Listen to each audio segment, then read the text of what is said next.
Bonjour tout le monde, merci d'être avec nous ce midi en cette journée de tempête. Je suis Josiane Bergeron, coordonnatrice du projet Partenaires pour la réussite éducative en Estrie. Ça me fait plaisir de vous accueillir à notre deuxième webinaire de la persévérance scolaire. Donc, deuxième webinaire dans une série de 5, en fait, 5 webinaires qui sont organisés toute la semaine pour outiller, soutenir, accompagner les différents intervenants de tous les milieux qui agissent auprès de nos jeunes à tous les jours au quotidien. Alors, merci beaucoup d'avoir fait cet espace-là pour être avec nous dans votre heure du dîner. On est plus de 240 personnes qui êtes branchées actuellement là, live avec nous. Merci d'être là. Vous êtes plus de 600 personnes à vous être inscrits au webinaire. Donc, on est bien heureux de l'engouement créé par tous nos webinaires. On est réunis ce midi autour d'un thème qui est très important pour nous tous, celui de l'anxiété chez les enfants et les adolescents. Les préoccupations actuellement sont très nombreuses à cet effet-là, notamment compte tenu de tout ce que la situation autour de la pandémie engendre chez nos jeunes. Les données qui ont été divulguées par l'Université de Sherbrooke dans les dernières semaines concernant l'anxiété et l'état de santé mentale, notamment de nos adolescents, est très préoccupante. On a 3 fois plus de jeunes au secondaire qui rapportent actuellement avoir une santé mentale passable à mauvaise comparativement à ce qui avait été observé en janvier 2020. Avant de débuter, on a un court sondage pour vous. Alors, vous allez le voir apparaître à l'écran. J'aimerais savoir comment vous caractériseriez-vous le niveau d'anxiété des jeunes avec lesquels vous travaillez actuellement. Alors, je vous invite à répondre à ce court sondage.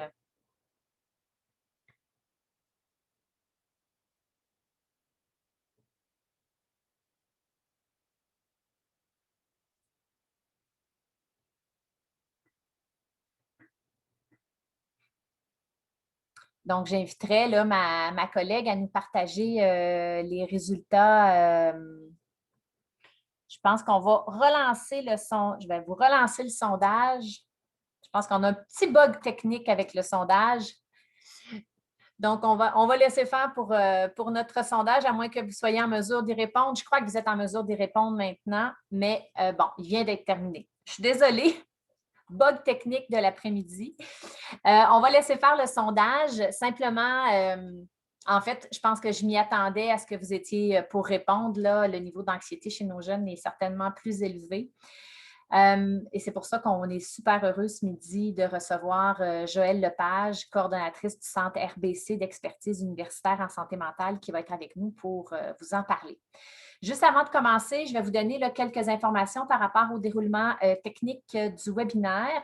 Donc, tout d'abord, vous n'êtes probablement pas à votre premier webinaire. On est en mode webinaire. Ce que ça veut dire, c'est qu'on ne vous voit pas, on ne vous entend pas. Puisqu'on est très nombreux, nous avons désactivé la fonction « Lever la main ». Donc, vous ne pouvez pas lever la main.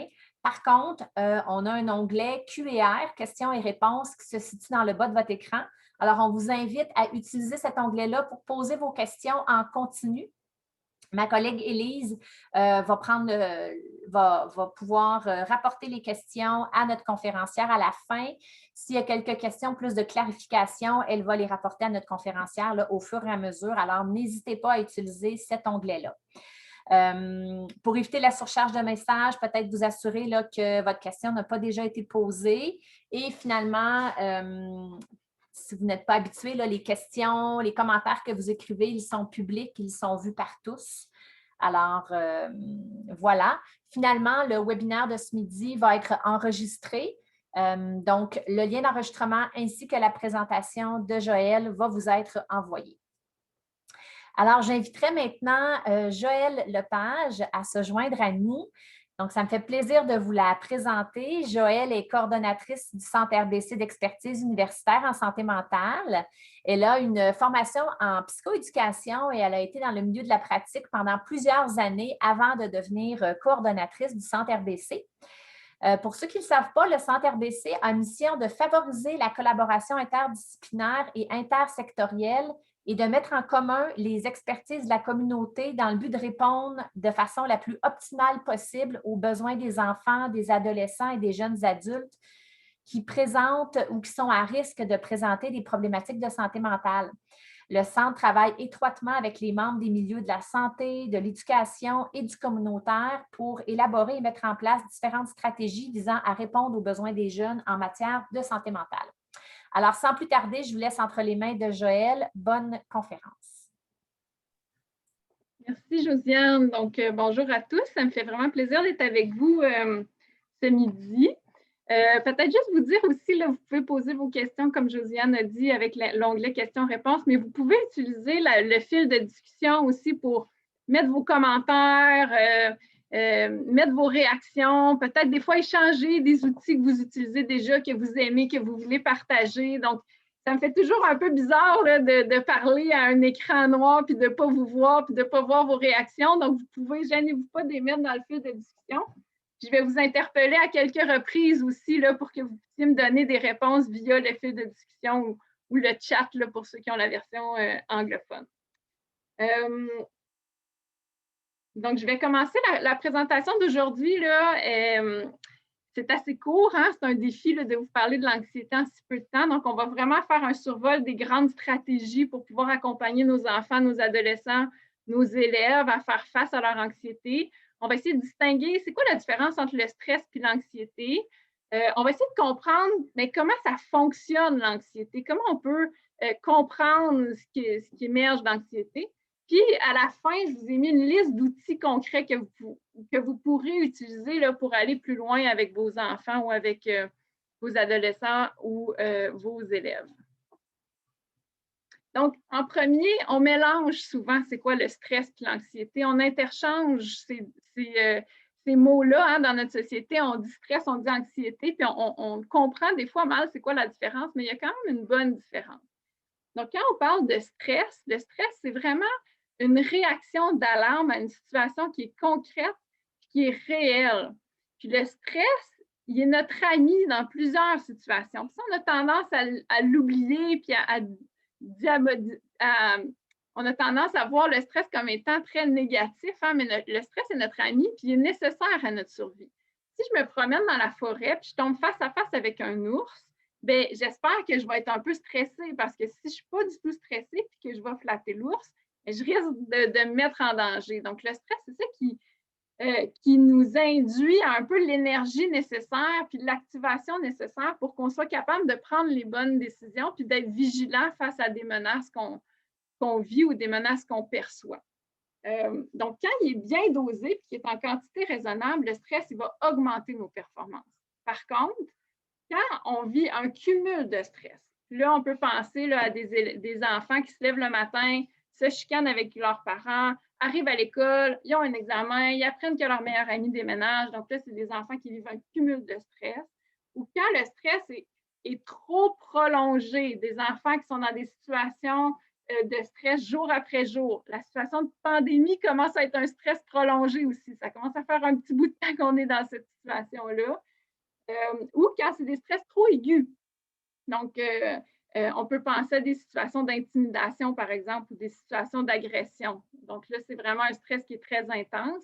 Donc, dans ces cas-là, c'est là où le stress devient négatif, puis où il peut nous amener à nous épuiser, à perdre l'énergie, il peut amener d'autres problématiques de santé, il peut nous rendre colériques, instables émotionnellement. Mais à l'inverse, si on ne vit pas du tout de stress, bien là, ça l'amène à un état d'apathie, on a de la misère à se mettre en action. Donc, le stress est nécessaire pour nous donner un peu d'énergie face à des situations qui sont perçues comme des menaces. Là, on peut penser, par exemple, à des examens. L'examen nous stresse un peu, bien, c'est ça qui va nous amener à étudier, c'est ça qui va nous amener à être vigilants, puis à prendre les actions nécessaires pour bien performer à l'examen. Donc, pour l'illustrer, là, je vous ai mis la courbe inversée du stress. Puis ça, là, vous pouvez l'utiliser avec vos jeunes, avec vos ados pour leur expliquer certaines notions en lien avec le stress. Vous pouvez regarder avec eux, bien, où est-ce qu'ils se situent sur cette courbe-là. Donc, on voit là, au début de la courbe, il n'y a pas du tout de stress, mais ça l'amène du sommeil, ça l'amène de l'ennui. Puis là, on peut penser là, à nos ados, des fois, qui sont évachés dans le fond de la classe, qui n'ont pas le goût de s'intéresser à l'examen qui s'en vient, puis qui ont le goût de jaser avec leurs amis. C'est pour ces ados-là qu'on va dire c'est l'examen le plus important de l'année parce qu'on veut leur induire un petit stress et leur faire prendre conscience de l'importance de l'examen. En même temps, dans la même classe, bien, il y a des ados qui vont être à l'autre bout de la courbe, qui vont déjà être avec un trop-plein de stress. Fait que la même phrase ne va pas avoir le même impact pour tout le monde. Donc, on regarde où est-ce qu'on se situe dans cette courbe-là. Est-ce qu'on n'a pas assez de stress? Est-ce qu'on a un bon stress qui est bien dosé, qui est optimal, puis qui nous amène un peu de vigilance? On peut penser aussi aux athlètes professionnels. Hein, avant une grande compétition, souvent, ils vont bien performer dans les grandes compétitions parce qu'ils ont ce petit stress-là aussi. Ou est-ce qu'on est à l'autre bout de la courbe dans un trop-plein de stress? Puis là, le stress devient négatif puis nous amène à nous épuiser. En ce moment, avec la situation de pandémie, la pandémie, c'est un stress. Ça existe pour de vrai. Ça nous amène beaucoup de stress dans nos vies. Pour certains, hein, beaucoup de changements, beaucoup de réorganisation, beaucoup d'adaptation. Donc, ça peut amener un cumul de stress. On a plus de chances en ce moment d'être au bout de la courbe, de devoir se poser comme question, bien, si je suis au bout de la courbe, est-ce qu'il y a des éléments dans ma vie de stress que je peux éliminer? Il y a certains facteurs de stress qu'on peut éliminer parce qu'on a du pouvoir dessus. Il y en a d'autres qu'on ne peut pas éliminer. Donc, est-ce que je peux mettre en place des moyens pour essayer d'atténuer leur impact sur moi? Donc, c'est la même chose pour nos jeunes. On peut regarder avec eux, bien, où est-ce qu'ils se situent sur cette courbe-là? Puis, s'ils sont au bout du rouleau, là, puis qu'ils vivent beaucoup de stress, bien, est-ce qu'ils peuvent mettre en place des moyens pour atténuer l'impact de ces stresseurs-là sur leur vie? Donc, à la fin, vous allez voir, j'ai mis un lien vers différentes stratégies de gestion de stress que vous pouvez essayer là, avec vos adolescents, avec vos enfants ou avec vos élèves. L'anxiété, c'est un peu différent. L'anxiété, on n'a pas besoin d'avoir une situation qui est concrète et qui est réelle. L'anticipation va se manifester, l'anxiété va se manifester devant l'anticipation d'une situation. Ça veut dire que c'est une situation qui n'est pas encore arrivée, mais on s'imagine des scénarios catastrophes, on s'imagine des conséquences négatives à cette situation-là. Donc, si je me promène dans le bois, je rencontre un ours, c'est une situation de stress. Mais si je ne vais plus dans le bois parce que j'ai peur de peut-être rencontrer un ours, bien là, je m'imagine qu'il y a un ours dans la forêt et que j'ai une chance de le rencontrer. L'ours, il n'est pas là, il n'est pas devant moi. Donc là, on va parler d'anxiété. Souvent, on dit que la pensée anxiogène, elle est disproportionnée ou exagérée par rapport à la situation. C'est pour ça qu'on dit des fois que l'anxiété, c'est la peur d'avoir peur. Donc, on est comme une étape avant. On s'imagine des scénarios à une situation qui n'est pas réelle.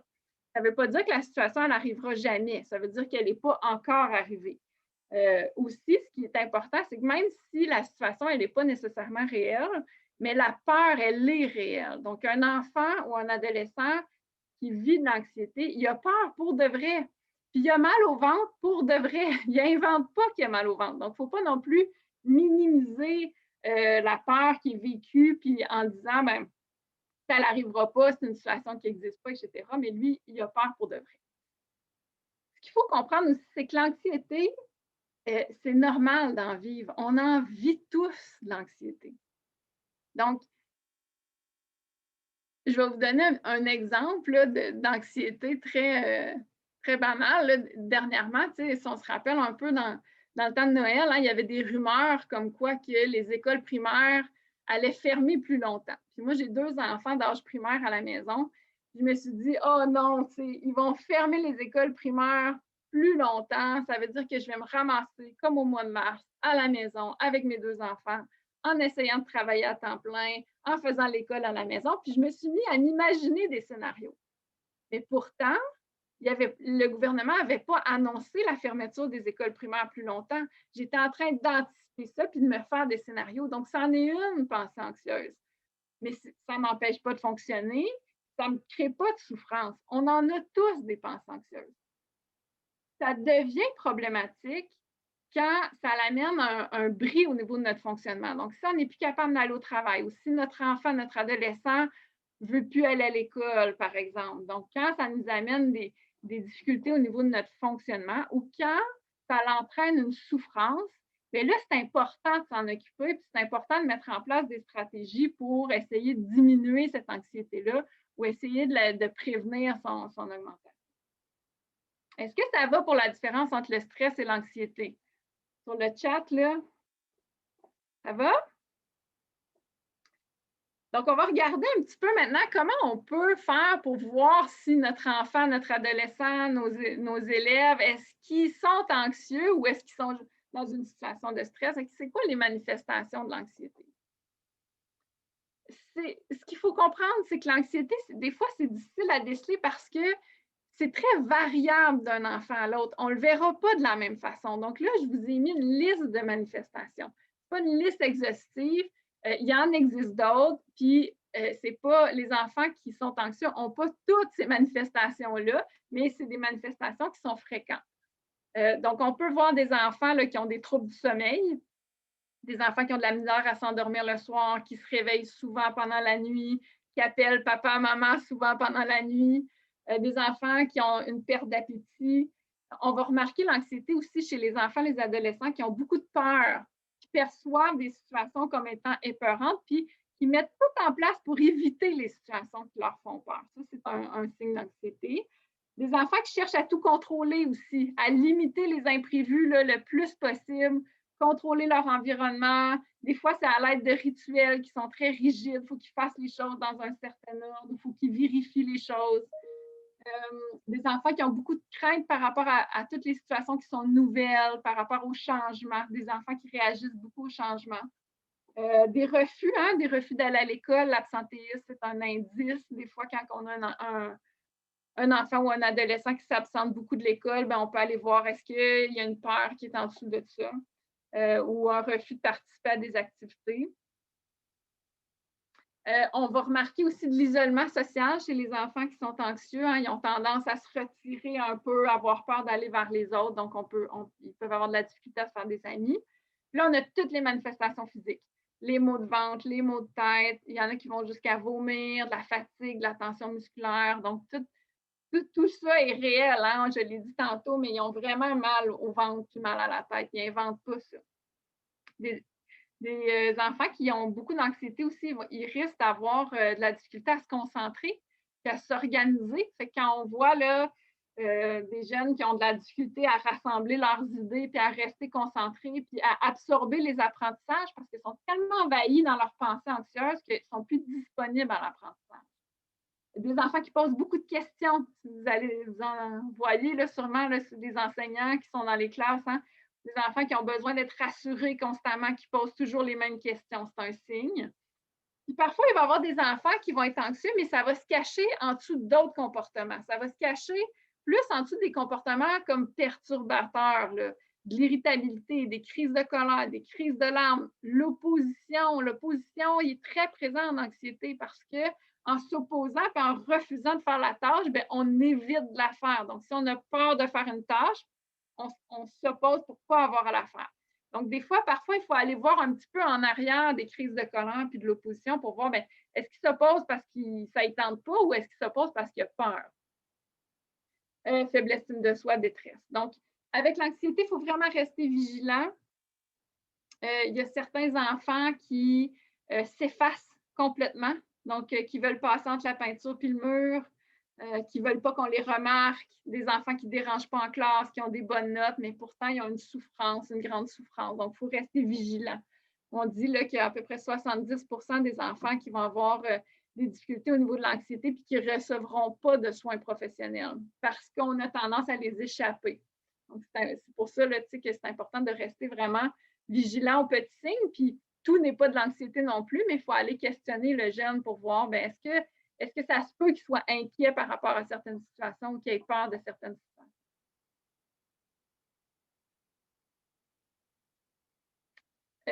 On essayait, là, mon équipe et moi, d'imager un peu comment ça fonctionne l'anxiété. Pour ça, on utilise le principe de zone de confort.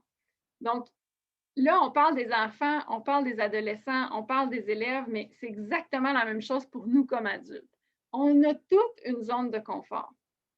Notre zone de confort, c'est là où on sait comment ça se passe, on est en terrain connu, on connaît les personnes qui sont là, on connaît les situations, on se sent relativement bien dans notre zone de confort. On connaît tous des gens qui sont confortables, on dirait, dans toutes les situations. Des gens qui parlent à tout le monde, peu importe qui est là, peu importe la situation, peu importe l'activité, c'est des gens qui se sentent à l'aise dans n'importe quelle situation. C'est des gens, ça, qui ont une très grande zone de confort. Puis on connaît des gens qui sont à l'aise dans leur routine, chez eux, avec leur famille ou leurs quelques amis proches, mais qui ne dérogent pas beaucoup de ça, et que c'est là-dedans qu'ils sont bien, bien, c'est des gens qui ont une plus petite zone de confort. Puis là, pour l'imager, je vais vous parler de deux jeunes. Je vais vous parler de William, qui a 14 ans, puis je vais vous parler de Sophie, qui a 10 ans. Donc, William, 14 ans, lui, sa zone de confort, c'est quand il est avec les personnes qu'il connaît. Donc, avec sa famille, avec ses quelques amis proches, dans des situations qu'il connaît, lui, il est bien dans cet univers-là. Sophie, sa zone de confort, c'est toutes les activités dans lesquelles elle se sent performante puis où elle ne risque pas de faire des erreurs. Donc, à côté de la zone de confort, il y a la zone de peur. Puis, pour réussir à élargir notre zone de confort, bien, il faut passer à travers de notre zone de peur. Mais ce n'est pas confortable de passer à travers de notre zone de peur. Ça fait peur. Donc, on a tendance, ou les enfants, les adolescents ont tendance à revenir dans leur zone de confort puis à éviter d'aller dans leur zone de peur. Donc, à éviter de confronter les situations qui génèrent de l'anxiété. Mais plus ils vont éviter les situations qui lui font peur, plus leur zone de confort va rétrécir, puis plus la zone de peur va devenir terrifiante puis prendre de l'ampleur. Donc, quand la personne a beaucoup de peur, beaucoup d'anxiété, mais sa zone de confort peut devenir vraiment toute petite. Puis là, on peut penser, là, si on regarde un extrême, plus au niveau d'un trouble anxieux, mais on peut penser à des personnes qui ne sont plus capables de sortir de chez eux, à des enfants qui ne sont plus capables d'aller à l'école. Donc, c'est des enfants qui sont vraiment rendus avec une toute petite zone de confort, puis tout le reste est terrifiant. Donc, si on reprend l'exemple de William, William, lui, sa zone de peur, c'est toutes les nouvelles personnes, c'est toutes les situations où il risque de faire rire de lui, où il risque d'être confronté au jugement des autres. Toutes les situations nouvelles, ça, il n'aime pas ça du tout. Donc, William, il va apprendre aujourd'hui par son enseignante qu'il va devoir se connecter à son premier cours en ligne. Il n'a jamais fait ça, un cours en ligne.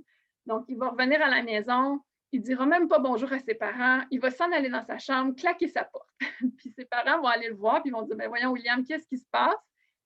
Ils vont lui dire, ben je suis supposée de faire un cours en ligne demain, mais ça ne me tente pas du tout, puis je ne me sens pas confortable du tout. Donc, il va s'opposer. Ses parents vont essayer de le raisonner en lui disant que c'est important. Il n'y aura rien à faire. Il va devenir un peu agressif, va monter le ton. Puis ses parents vont dire, ben écoute, William, c'est si difficile pour toi de faire ce cours en ligne-là, puis tu ne veux absolument pas le faire, bien, fais-les pas. Puis à la place, bien, prends ton étude, puis étudie dans ta chambre toute seule. Comme ça, bien, au moins, tu avanceras dans tes travaux, mais ça va te calmer. Donc, William, tout de suite, ce qui va se passer, c'est qu'il va se calmer.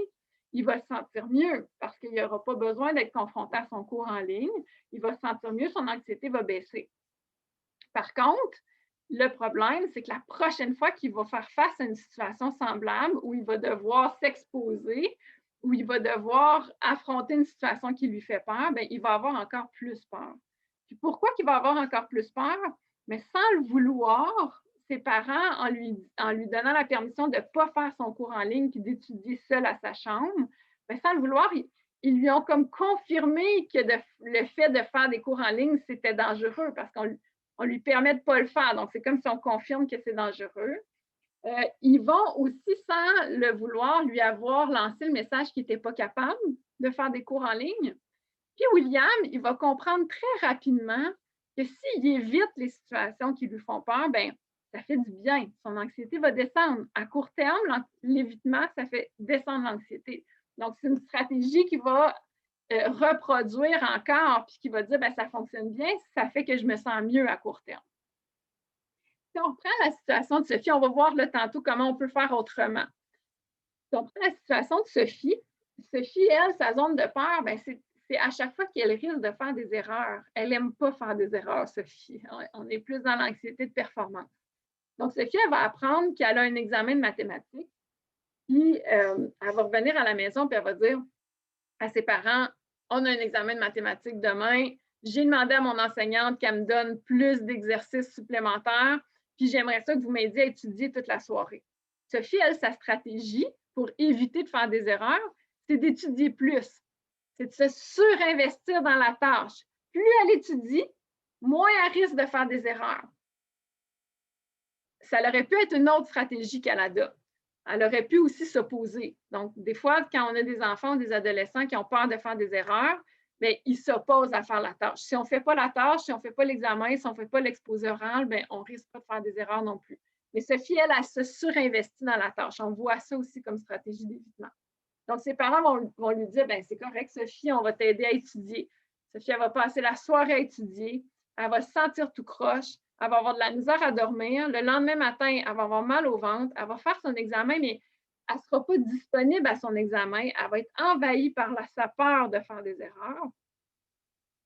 Puis, elle va finir par faire son examen, mais elle va avoir peur d'échouer. Elle ne sera pas contente d'elle. Elle ne sera pas fière d'elle. Donc, plus Sophie va mettre l'emphase sur l'importance de ne pas faire d'erreurs ou sa peur de faire des erreurs, mais plus sa peur de faire des erreurs va grandir. Plus elle va mettre le focus là-dessus, plus sa peur des erreurs va grandir. Fait qu'on va voir comment on peut faire autrement. Ici, c'est juste une petite courbe là, que vous pouvez utiliser aussi qui image l'impact de l'évitement sur l'anxiété. Je vois ma collègue Élise qui veut me poser une question. Vas-y, Élise. Bonjour Joël, j'ai une question de parent. Virginie voudrait savoir si l'enfant passe inaperçu à l'école, mais exprime beaucoup d'anxiété à la maison de par ce qu'il vit à l'école. Est-ce mieux d'inclure l'école dans le processus de reconnaissance de l'anxiété ou si l'enfant se le cache à l'école, ça risque de l'empirer si on le met en évidence? Mais il faut y aller de concert avec l'enfant. Mais c'est sûr que si on peut inclure l'école à trouver des stratégies, bien, ça va permettre à cette cocotte-là de mettre en place des stratégies à l'école pour l'aider à gérer cette anxiété-là. Donc, les écoles, ils ont des outils, ils ont des stratégies. Donc, si on en parle à l'enseignante, si on en parle aux professionnels de l'école, ben, après ça, on est capable de travailler de concert avec l'école pour outiller l'enfant puis mettre des stratégies en place pour l'aider. Mais on ne le fait pas dans son dos. On implique le jeune à le faire avec nous, puis on lui explique pourquoi c'est important de mettre l'école au courant, puis que l'école va avoir un rôle pour l'aider, la supporter, mettre des stratégies en place. Donc oui, mais en impliquant le jeune. J'ai une autre question. On me demande comment on doit réagir face à une Sophie dans cette situation-là. Bien, j'y arrive. Donc, je garde la question parce que la prochaine diapo, on va voir comment on peut faire différent. Donc, juste pour terminer la courbe d'évitement, hein, on voit sur la courbe d'évitement que quand on est face à une situation qui nous fait peur, donc notre anxiété monte, on l'évite la situation, notre anxiété descend. Mais la deuxième fois qu'on va faire face à cette situation-là, on va avoir encore plus peur. On évite notre anxiété descend.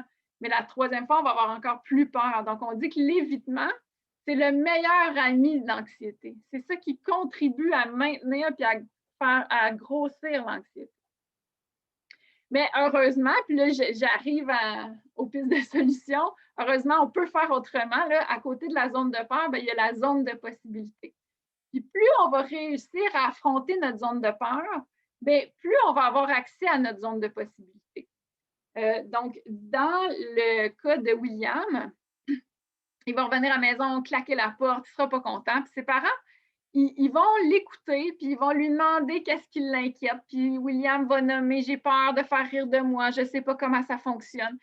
Ses parents, au lieu de lui dire ben, « Laisse faire, fais-les pas, puis étudie à ta chambre », ben, ils vont l'accompagner en disant ben, « Écoute, William, tu vas le faire ton cours en ligne, moi, je vais maintenir cette demande-là, mais je vais t'accompagner. Donc, qu'est-ce que tu dirais on regarde ensemble comment ça fonctionne la plateforme, qu'on fasse des tests, je vais te montrer comment ça fonctionne.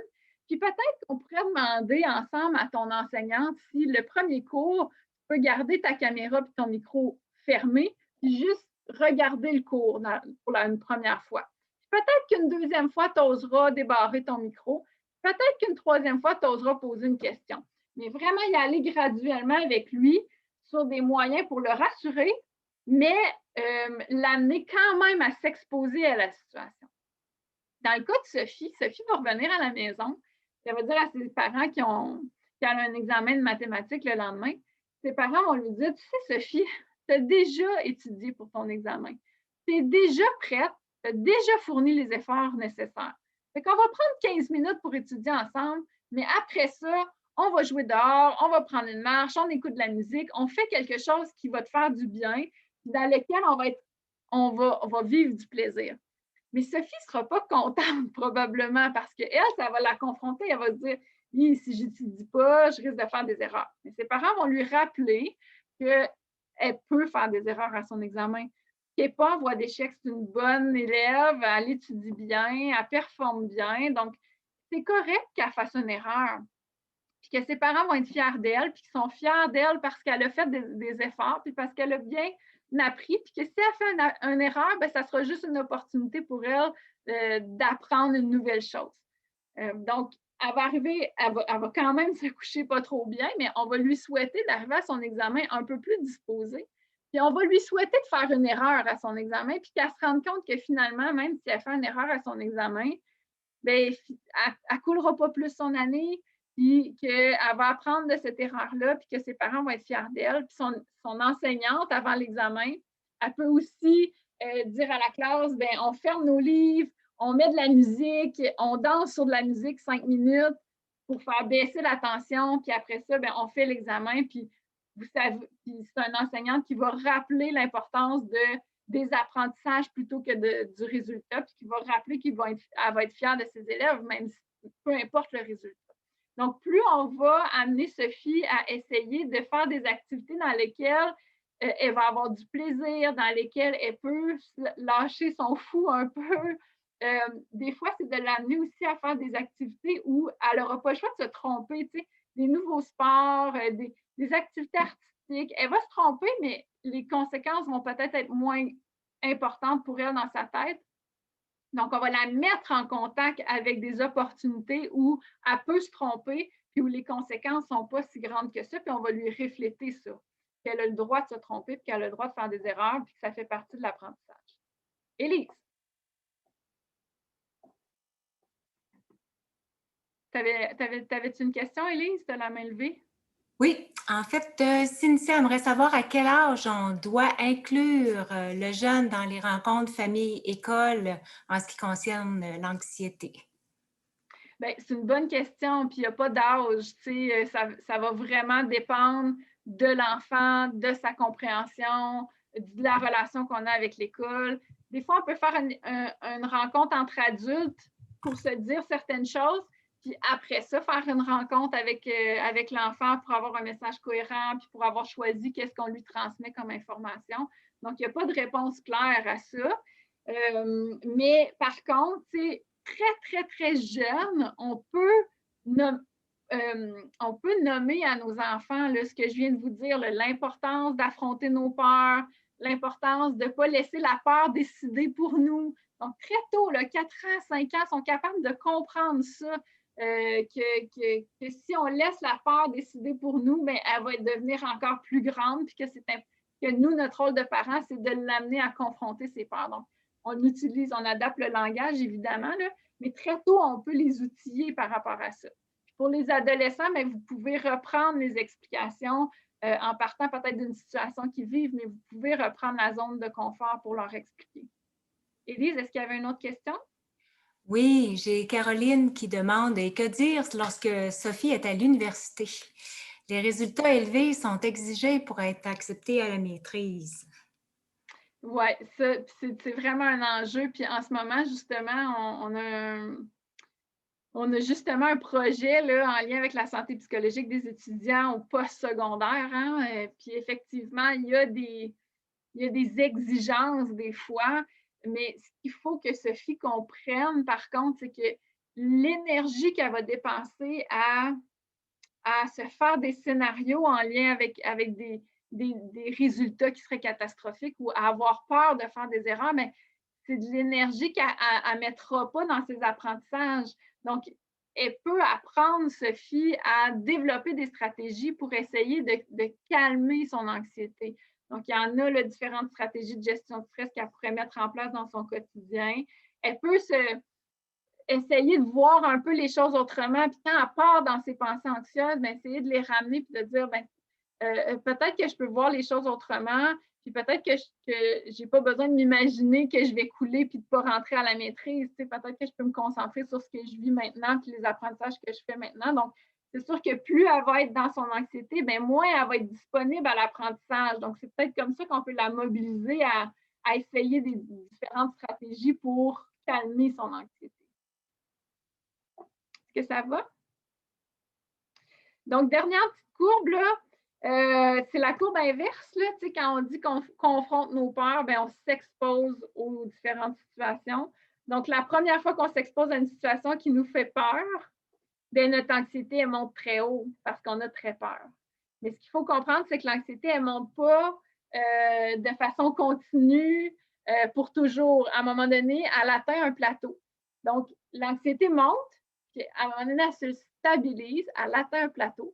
Si on reste dans la situation qui nous fait peur, mais elle va finir par redescendre d'elle-même. Puis la deuxième fois qu'on va être confronté à la même situation, on va avoir encore peur, ça ne sera pas réglé, mais on va avoir un petit peu moins peur, l'anxiété va monter un petit peu moins haut, on la tolère, elle redescend. Donc, plus on va s'exposer au même type de situation qui nous fait peur, moins notre anxiété, à un moment donné, va être élevée. Puis à un moment donné, on dit que l'anxiété vient qu'à s'épuiser. Donc, c'est comme si quand on s'expose à une situation qui nous fait peur, qu'on voit que finalement, il n'y a pas de catastrophe qui arrive. Finalement, je suis capable de le tolérer.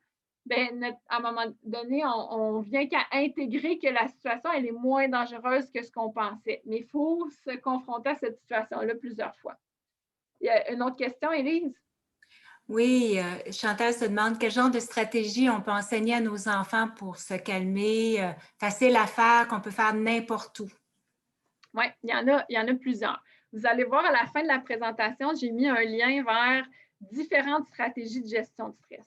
Puis la beauté des stratégies de gestion de stress, c'est qu'il y en a effectivement qu'on peut utiliser puis qui ne paraît pas trop. Hein, des techniques de respiration ou des techniques de pleine conscience où on fait juste prendre un temps pour se dire qu'est-ce qui se passe dans l'ici et maintenant. Des fois, juste de s'arrêter pour dire, OK, c'est quoi les bruits que j'entends? Puis on se concentre sur les bruits qu'on entend. Mais pendant qu'on se concentre sur les bruits qu'on entend dans l'ici et maintenant, on n'est pas en train d'anticiper des scénarios catastrophes. Donc, c'en est un exemple. Mais il y en a plusieurs. Puis vous allez voir là, à la fin, c'est ça, vous pourrez aller explorer différentes stratégies, mais il y a 2 principes importants à retenir en lien avec les stratégies de gestion de stress. Le premier, c'est qu'il n'y a aucune stratégie de gestion de stress qui fonctionne pour tout le monde. Donc, des fois, nous, on a une stratégie qui fonctionne bien pour nous, puis on a tendance à vouloir absolument que notre enfant ou nos élèves utilisent la même stratégie. Peut-être que ça va fonctionner, peut-être pas. Donc, c'est pour ça qu'il en existe plusieurs, puis qu'il faut en essayer plusieurs pour voir lesquels me font du bien à moi. L'autre chose à retenir, c'est qu'une stratégie de gestion de stress, des fois, on a tendance à vouloir l'utiliser quand on est stressé. Hein? Notre enfant est stressé de même, là, puis on lui dit « respire ». Mais si ce n'est pas pratiqué à respirer avant, ça risque de ne pas fonctionner. Donc, pour que ça fonctionne, il faut le faire régulièrement, dans des contextes où on se sent bien, dans des contextes où on ne se sent pas bien. Mais il faut la pratiquer. Puis si on a pratiqué une technique de respiration, par exemple, à tous les jours, 5 minutes, mais quand on est stressé comme ça avant un examen, on va être capable de l'utiliser.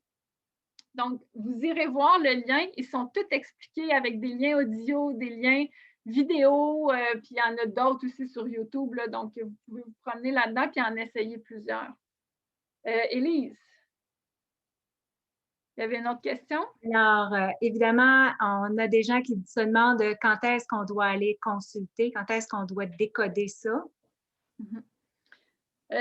Tantôt, je l'ai abordé brièvement, là, mais c'est sûr qu'il y a une notion de souffrance. Hein. Si on voit que notre enfant ne fonctionne plus, qui nomme, qui ne se sent pas bien, si on voit que notre enfant, son fonctionnement est altéré, là, donc il veut rester chez nous, il veut plus sortir, il ne veut plus aller voir des amis, il est constamment envahi par ça, il y a des difficultés de sommeil, il mange moins. Donc, c'est tous des signes qui peut nous indiquer qu'on doit aller chercher de l'aide. Mais moi, j'ai le goût de dire, il n'y a pas une ligne. C'est vraiment à nous de voir quand est-ce qu'on sent que notre enfant, ça va moins bien. D'aller chercher de l'aide, ça peut juste être positif. Donc, si on se questionne, mais peut-être qu'on est mieux de faire des démarches pour aller chercher de l'aide. Puis au pire, ça va juste amener des stratégies positives. Je continue avec... Alors, il y a quelqu'un qui se demande, est-ce que c'est logique de penser qu'il y a des enfants qui naissent plus anxieux que d'autres ou présentent des signes anxieux dès la naissance? Il y a des tempéraments plus anxieux, effectivement. Il y a des enfants qui ont des tempéraments plus anxieux. Puis là, après ça, c'est de voir comment on peut mettre en place des stratégies pour essayer de diminuer un peu cette tendance-là à l'anxiété. Il y a d'autres enfants qui naissent, là, des enfants téméraires, qui n'ont pas de limites, qui explorent tout. Des enfants qui sont moins anxieux. Puis là, eux, il va falloir leur mettre des limites pour leur dire hey, attention, c'est dangereux. Tandis qu'un enfant qui est dans nos pattes, qui est plus anxieux, on va lui dire vas-y, explore, c'est pas dangereux. Donc, il va falloir adapter nos interventions en fonction du tempérament de notre enfant. Mais effectivement, il y a des enfants qui naissent avec un tempérament plus anxieux. Je vais continuer avec les petits pas parce que c'est une notion très importante. Là. On dit, tantôt je disais, c'est important de confronter nos peurs. Sauf qu'on ne veut pas lancer notre enfant, notre élève dans sa zone de peur sans l'accompagner puis de façon trop brusque. Puis là, je vais donner un exemple là, un peu flagrant, là, mais par rapport à un enfant, par exemple, qui serait terrorisé par l'eau. Donc, il y a des parents qui vont prendre l'enfant et qui vont lui dire hey, tu vas la confronter, ta peur de l'eau, je vais te lancer à l'eau. Mais ça ne sera pas aidant. L'enfant ne développera pas ses capacités d'adaptation. Il va être lancé dans une situation qui le terrorise, puis il va être encore plus terrorisé. À l'inverse, si les parents ne l'amènent pas à 10 pieds d'une piscine parce qu'il a peur de l'eau, mais il ne confronte pas sa peur, puis il n'apprendra pas à apprivoiser l'eau. Donc, c'est vraiment une recherche d'équilibre qu'on veut. Puis pour ça, on va parler des petits pas. Vous voyez hein, sur l'image, mieux vaut y aller petit pas par petit pas, puis être capable de monter l'échelle, que d'avoir un trop gros pas, puis de ne pas être capable de monter la première marche. Donc, il faut vraiment regarder avec nos enfants, avec nos élèves, comment on peut les accompagner petit pas par petit pas, des petits objectifs à la fois. William, on ne lui a pas dit, tu vas assister à ton cours en ligne, tu vas ouvrir ton micro, puis tu vas poser des questions, puis tu vas ouvrir ta caméra. Il n'aurait pas été capable de le faire. On l'accompagne à trouver des moyens d'y aller graduellement, puis on est là avec eux. Puis même nos ados qui ne veulent pas, on est là, on leur dit qu'on est là, puis qu'on peut les accompagner pour essayer tranquillement d'aller vers leur peur. On rentre un peu dans d'autres choses, dans les perceptions. Puis là, j'ai le goût de vous faire un petit exercice, puis vous allez répondre sur le chat. Vous allez vous imaginer que vous dormez profondément dans la nuit, que vous entendez, vous vous réveillez en sursaut en entendant un bruit de vitre brisée, puis vous dites « c'est un voleur qui vient de rentrer dans la maison ». Vous vous sentez comment, puis vous faites quoi? Vous répondez dans le fil de discussion. Vous vous réveillez en sursaut, c'est un bruit de vitre brisée, puis vous dites c'est un voleur qui vient de rentrer dans la maison. Vous vous sentez comment, puis vous faites quoi? Donc, je suis paniquée, je réveille mon chum, je cherche quelque chose pour me protéger. La peur, je réveille mon chum, je m'habille, je vais chercher mon marteau. J'ai peur pour ma famille, j'appelle la police, je me dirige vers l'intrus, je me lève en sursaut, je vais voir à la porte qu'est-ce qui se passe, je suis stressée, j'ai peur. J'appelle le 911, je vais voir ce qui se passe, je réveille mon chum. Je réveille mon chum, là, il revient souvent. Hein? Donc, j'ai le cœur qui débat, j'ai peur, le cœur qui débat, il y a différentes stratégies pour se protéger ou pour se cacher. Maintenant, on reprend la même situation. Vous dormez profondément dans la nuit, puis vous vous réveillez avec un bruit de vitre brisée. Puis vous vous dites « oh non, c'est mon chat qui a fait tomber mon verre d'eau que j'ai laissé traîner sur le comptoir ». Vous vous sentez comment? Puis vous faites quoi?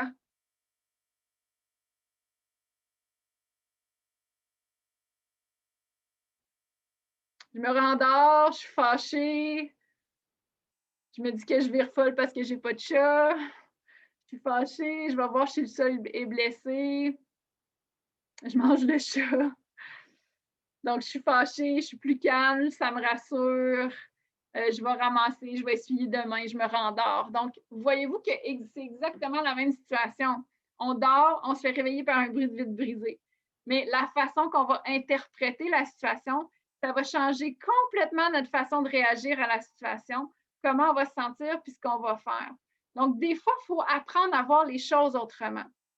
Des fois, il faut amener nos enfants, nos adolescents à percevoir des situations un peu différemment. Donc, pour ça, vous pouvez lui poser des questions pour amener un peu des nuances. Puis là, ce n'est pas de dire est-ce que c'est vrai ou c'est pas vrai, est-ce que ça va arriver ou ça n'arrivera pas. C'est plus de dire est-ce que c'est aidant de voir la situation comme ça ou c'est pas aidant? Si c'est pas aidant, est-ce qu'on peut la voir autrement? Une question qui fonctionne bien avec les enfants et les adolescents, c'est si ton ami il vivait la même situation que toi, qu'est-ce qu'il ferait? Puis comment il percevrait ça? Des fois, c'est un peu différent. Là, on peut leur demander, est-ce que c'est 100% certain que ça va arriver ou il y a d'autres possibilités? Soyons fous, là. Est-ce que ça se peut que ça se passe autrement? Donc, on essaie d'introduire des nuances dans notre façon de percevoir les situations. Ça peut avoir un grand impact sur la façon qu'on va les vivre. Un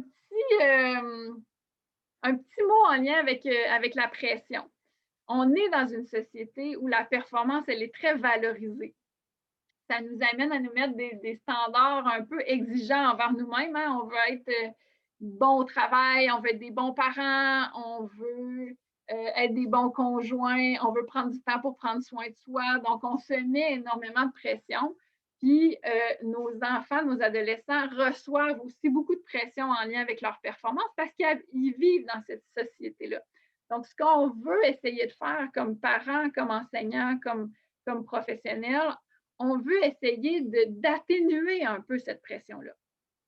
On veut leur donner le message à nos enfants que c'est correct de faire des erreurs, que c'est nécessaire pour faire des apprentissages. On veut leur lancer le message que les apprentissages sont plus importants que la réussite puis que les notes. Mais si on leur dit ces messages-là, mais qu'on les intègre pas pour nous-mêmes, ça a le peu d'impact. Donc, le message que j'ai le goût de vous lancer, c'est comment nous, comme adultes, on peut essayer de mettre en pratique ces messages-là qu'on donne à nos ados et à nos enfants. Comment nous, on peut leur montrer aussi nos vulnérabilités, comment nous, on peut accepter de faire des erreurs puis leur dire, tu sais quoi, je me suis trompée, je vais me reprendre, je vais le faire différemment. Comment nous, on peut leur montrer que c'est correct. Des fois, on est stressé, des fois, on est en colère, des fois, on est triste. Ça fait partie de la vie. On peut leur montrer, puis comment on peut mettre en place des stratégies pour se calmer, pour gérer nos émotions, pour gérer notre stress. Donc, on veut être un modèle pour nos enfants, mais ce n'est pas un modèle de perfection qu'on veut être. C'est un modèle d'imperfection qui a le droit à l'erreur, qui a le droit de recommencer, qui est indulgent envers nous dans le contexte actuel. Il faut être indulgent envers nous. On ne peut pas tout faire, on ne peut pas être parfait dans tout. C'est ça qu'on veut transmettre à nos enfants aussi. Donc, il faut d'abord être bienveillant envers soi si on veut que nos enfants soient capables d'être bienveillants envers eux aussi. Donc, juste rapidement, là, je sais qu'on termine. Rapidement, plusieurs outils que vous pouvez aller chercher comme intervenant, comme parent, comme enseignant. Il y a tous les liens qui sont là. Donc, tantôt, je parlais d'une liste de stratégies de gestion de stress. Vous allez la trouver sur le lien. On a des fiches d'intervention aussi pour les intervenants qui accompagnent des jeunes qui ont des symptômes anxieux. Donc, sur différents sujets, vous pouvez avoir accès à ces fiches-là puis les utiliser. Pour les parents, on a abordé certaines stratégies de base, mais on a aussi enregistré 14 capsules qui vont beaucoup plus loin. Donc, vous allez retrouver les mêmes concepts de base. Mais après ça, comment concrètement à la maison, je peux mettre en place des choses pour aider mon enfant à gérer son anxiété. Donc, vous pouvez aller visionner ces capsules-là. 2 fiches d'information, une pour les parents, une pour les enseignants aussi, qui reprend un peu une synthèse de ce qu'on a vu aujourd'hui, mais qui propose d'autres pistes de solutions. Donc, vous pouvez les télécharger aussi. Le programme hors piste pour les milieux scolaires, donc c'est un programme de prévention des troubles anxieux en milieu scolaire, du préscolaire jusqu'au postsecondaire. Donc, si vous voulez avoir de l'information sur ce programme-là qui est disponible, je vous ai mis l'adresse web pour que vous y ayez accès. On a des formations aussi qu'on peut offrir au milieu de pratique. Donc, si dans vos milieux, vous voulez organiser certaines formations, vous pouvez entrer en contact avec nous. Là, j'ai mis la liste des sujets, mais je vous ai mis le lien aussi pour la description de ces formations-là. Puis, on essaie de rassembler sur notre site web tous les outils qui avaient été développés par le Centre RBC, des outils concrets. Donc, si vous allez sur ce lien-là, vous allez voir les outils que je vous ai mis, mais il y en a d'autres. En lien avec la transition primaire-secondaire. Il y a des différentes capsules aussi pour les... Tantôt, il y a quelqu'un qui parlait des étudiants postsecondaires. Il y a des outils pour eux. Donc, vous pouvc'est aller vous promener là-dedans. C'est tous des outils là, qui sont gratuits et accessibles et que vous pouvez utiliser. Ça fait le tour. Je vous ai mis aussi le lien vers notre page Facebook. Des fois, c'est une bonne façon là, de rester en contact avec ce qui sort, les différents outils, des informations pertinentes. Donc, vous aurez l'adresse si vous voulez vous abonner. Merci, Joëlle. C'était super intéressant. Là, les commentaires, tu les vois défiler dans l'onglet discussion. Là, les gens sont super contents de la présentation.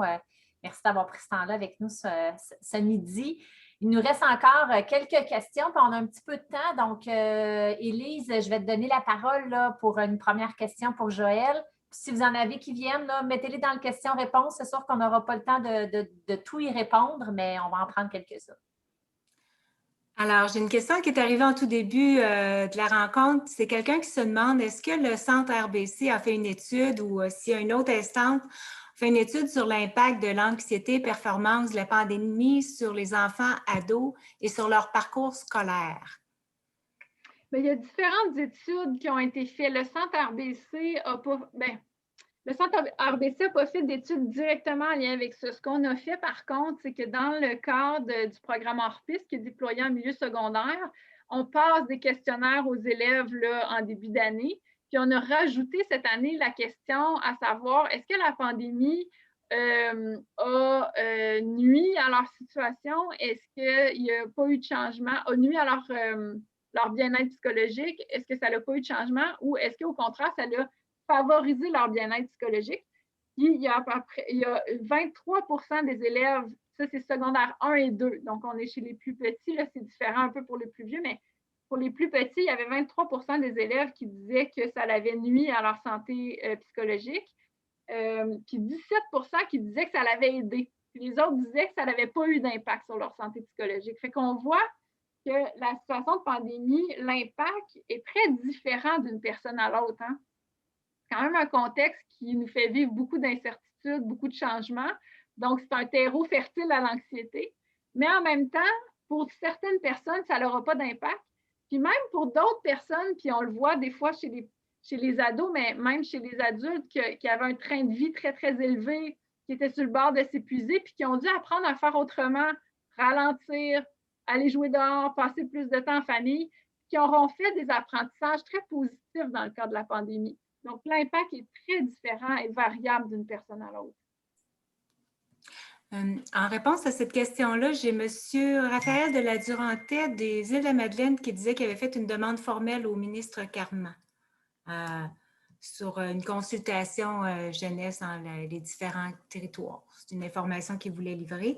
J'ai aussi des gens qui se demandent, est-ce que tu pourrais nous parler des outils concrets que les intervenants, puis les enseignants, les parents pourraient utiliser pour travailler l'anxiété avec les jeunes? Mais si vous allez sur les liens que j'ai donnés, là, j'ai parlé de 9 fiches d'intervention. Donc, ces fiches d'intervention-là reprennent les notions qu'on a abordées aujourd'hui, mais dans des mots d'adolescents. Donc, les fiches s'adressent aux adolescents. On leur présente c'est quoi la différence entre le stress, l'anxiété, c'est quoi la zone de confort, l'exposition, etc. Donc, on leur présente ces concepts-là, puis on les amène à faire des pistes de réflexion en lien avec ces concepts-là. Donc, ça, c'est des outils qui peuvent peut-être être intéressants à utiliser auprès des jeunes. Mais on aborde aussi d'autres choses. Dans le cadre d'aujourd'hui, c'était court, mais il y a plein d'autres aspects à regarder avec l'adolescent, notamment ses habitudes de vie, quelle stratégie il peut mettre en place pour être capable d'affronter ces situations-là, son réseau social, comment il peut s'entourer. Donc, tout ça est abordé dans les fiches d'intervention. Donc, ça peut être des outils qui sont intéressants. Puis pour les parents, ben, c'est ça, il y a les capsules qui proposent vraiment des outils concrets aussi à utiliser à la maison. Alors, j'ai des commentaires à savoir, est-ce que ces outils-là s'adressent pour des situations comme l'évaluation des apprentissages? Est-ce qu'il y en a pour le préscolaire? Est-ce qu'il y en a pour le primaire? Oui, ces fiches-là ont été développées pour les adolescents. Je dirais que ça s'applique aux 5-6e année. On vulgarise un peu. Pour les élèves du primaire et de la maternelle, c'est plus via le programme hors piste qu'on déploie dans les milieux scolaires où on offre des outils, des animations en classe. Mais on est en train pour les petits aussi de développer une formation qui va vraiment s'adresser aux petits, le 0-5 ans, les préscolaires. Mais sinon, toutes les notions aussi qu'on a vues, les mêmes stratégies de base s'appliquent avec les enfants du préscolaire puis du primaire. On peut amener ces élèves-là à dire comment on peut regarder c'est quoi la situation qui te fait peur, puis comment ensemble on peut essayer de travailler à t'approcher de cette situation-là. Donc, je pense par exemple aux fêtes d'amis, aux fameuses premières fêtes d'amis. Notre enfant ne veut pas aller à sa fête d'amis parce qu'il a peur, mais comment on peut trouver des moyens avec lui pour l'accompagner à cette fête d'amis-là? On ne le laisse pas en crise sur le perron de l'ami, mais peut-être que la première fois, on peut prendre entente avec les parents pour y aller avec lui, puis rester avec lui un certain temps. Peut-être qu'une deuxième fête d'amis, on reste un peu moins longtemps. Peut-être qu'on s'assure qu'il y a un ami qui va en même temps que lui qui connaît. Donc, ces principes-là s'appliquent aussi aux petits. Je ne sais pas si je réponds, là. Oui, sûrement. Dernière petite question. Il y a des gens qui se demandent pourquoi est-ce que la zone de confort se rétrécirait tout d'un coup d'une façon très importante. Est-ce qu'il y a des raisons qui feraient en sorte que ça se fasse? Bien, elle se rétrécit graduellement. À force d'éviter les situations qui nous font peur, notre zone de confort se rétrécit graduellement. Sauf dans un cas où, par exemple, il y aurait un événement traumatisant. Mais là, on est dans d'autres choses. Là, on est vraiment plus en lien avec des stress post-traumatiques ou des traumatismes importants où là, bien, on a un enfant qui pourrait réduire sa zone de confort très rapidement. Mais sinon, normalement, là, c'est plus graduellement qu'on se rend compte que, oups, au début, il était capable de faire ça. Évite une chose, évite deux choses, évite trois choses. Puis de plus en plus, il y a plus en plus de choses qui lui font peur puis qui génèrent de l'anxiété. Puis il se sent confortable dans de moins en moins de situations. Normalement, ça se fait graduellement. Bien, merci. Merci beaucoup, Élise, d'avoir apporté les questions de nos participants. Merci aussi à vous là, pour les nombreuses questions. Je pense que ça a vraiment enrichi les discussions ce midi. Là. Ça a été super intéressant. On est déjà rendu à la fin. Ça passe vite, 1 heure. Merci, Joël, pour tout l'éclairage que tu as amené. Là, les commentaires sont nombreux. Merci d'avoir utilisé un langage accessible qui permet de bien comprendre les différences aussi entre l'idée d'être stressé, d'être anxieux, puis différents outils. Alors, je te remercie vraiment beaucoup. À nos participants, juste vous rappeler ce qu'on a dit en début de rencontre. Vous allez recevoir probablement cet après-midi un courriel de suivi dans lequel vous aurez le PowerPoint de Joël. Donc, vous pourrez là, cliquer sur tous les liens avec les outils pour avoir accès aux différents outils. Vous allez aussi avoir le lien de l'enregistrement. Vous avez le droit de le partager, ce lien-là, là, à vos collègues qui n'ont pas pu être avec nous ce midi. On va aussi en profiter pour vous envoyer un court sondage. Donc, n'hésitez pas à y répondre. Ça va nous permettre de nous améliorer pour d'autres webinaires. Sinon, en conclusion, juste vous rappeler qu'il nous reste 3 autres webinaires. Donc, on a un autre webinaire demain soir avec Joël, qui est spécialement pour les parents sur comment créer un espace bienveillant dans notre maisonnée en temps de pandémie. C'est un sujet qui tombe à point. Ensuite, jeudi, on a un webinaire sur comment engager ou optimiser le sentiment de compétence des parents pour favoriser la réussite éducative. Et vendredi, c'est notre conférence bonbon là, sur faire une différence positive autour de soi avec Guillaume Vermette, qui est un clown humanitaire. Donc, ma collègue Élise là, a mis le lien. Vous pouvez vous inscrire à tous nos webinaires jusqu'à la dernière minute là, sans problème. Et voilà. Donc, encore une fois, je vous remercie de votre participation et bon après-midi. Allez profiter de la neige qui est tombée ce matin. Merci beaucoup. Au revoir.